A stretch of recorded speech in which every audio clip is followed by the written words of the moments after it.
Assalamualaikum warahmatullahi wabarakatuh. Nama saya Zahra Safira Ismi, NIM 0101 191015.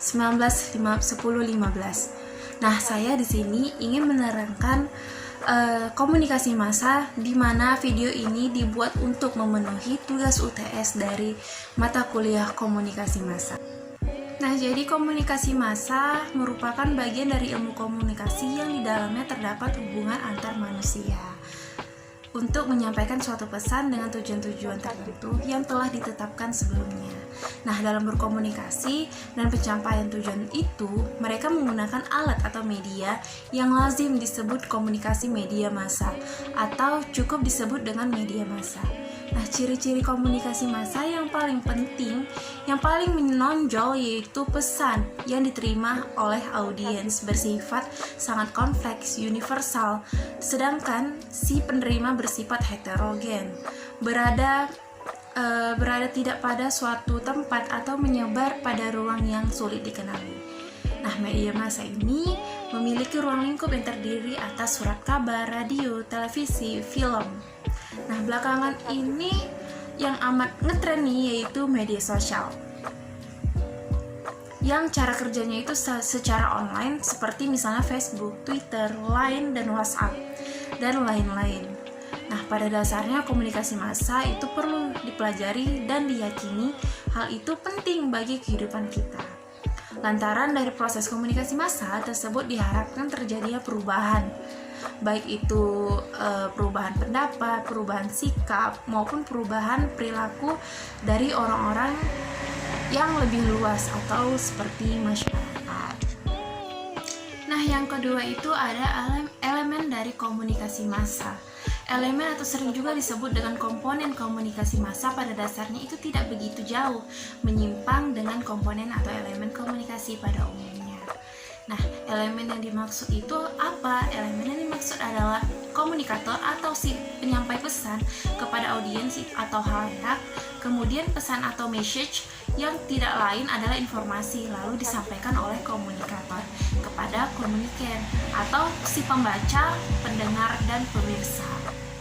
Nah, adapun media pada umumnya itu berbentuk surat kabar dan majalah seperti media cetak, yaitu radio, televisi, dan juga film, atau media elektronik.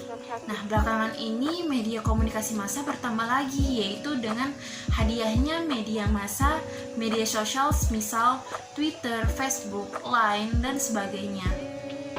Nah, kesemuanya itu semakin menambah bervariasinya media massa yang memungkinkan orang-orang dapat berkomunikasi dengan mudah.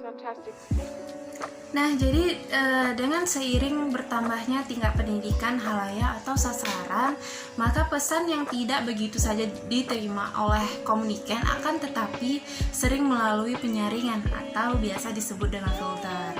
Nah, sesuai dengan pendapat atau pandangan komuniken, pesan yang disampaikan itu dari komuniken atau halayak pada umumnya menimbulkan adanya dampak atau umpan balik atau feedback yang dimaksud dan tujuannya untuk menyempurnakan komunikasi yang bersifat dinamis. Nah, yang terakhir ini adalah fungsi dari komunikasi massa. Nah, adapun menurut para ahli, fungsi komunikasi massa menurut Harold Laswell, yaitu yang pertama ada fungsi pengawasan, fungsi korelasi, dan fungsi pewarisan sosial. Komunikasi massa memiliki sejumlah fungsi yang menurut para ahli seperti saya sebutkan tadi. Nah, dari pandangan tersebut ternyata fungsi komunikasi massa yang sekiranya bisa diterima oleh semua pihak yaitu fungsi pengawasan.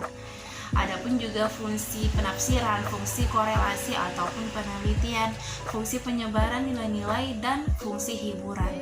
Nah, kelima fungsi ini yang apabila dikaitkan dengan fungsi pers, tampaknya memiliki kemiripan fungsi pers berdasarkan Undang-Undang Nomor 40 Tahun 1999. Nah, tentang pers meliputi fungsi informasi, edukasi, fungsi hiburan, fungsi kontrol sosial atau pengawasan, dan fungsi ekonomi. Nah, secara individu, komunikasi massa memiliki fungsi sebagai pencarian informasi, pengembangan, fasilitasi dalam hubungan sosial, membantu melegakan emosi, substitusi atau pergantian dalam hubungan sosial. Sarana pelarian dari ketegangan dan fungsi bagian dari kehidupan ritual secara rutin atau ritualisasi. Sementara itu fungsi lain masih terdeteksi, ada yaitu fungsi melawan kekuasaan dan kekuasaan represif, fungsi mengugat kemapanan pemerintah, dan fungsi transmisi budaya, khususnya fungsi terakhir sih, yaitu fungsi transmisi budaya masih bisa dirinci, yaitu yang pertama ada akulturasi, sosialisasi, dan akulturasi. Oke, sekian dari saya. Assalamualaikum warahmatullahi wabarakatuh. Jika ada kekurangan saya mohon maaf. Wabillahi taufiq wal hidayah. Wassalamualaikum.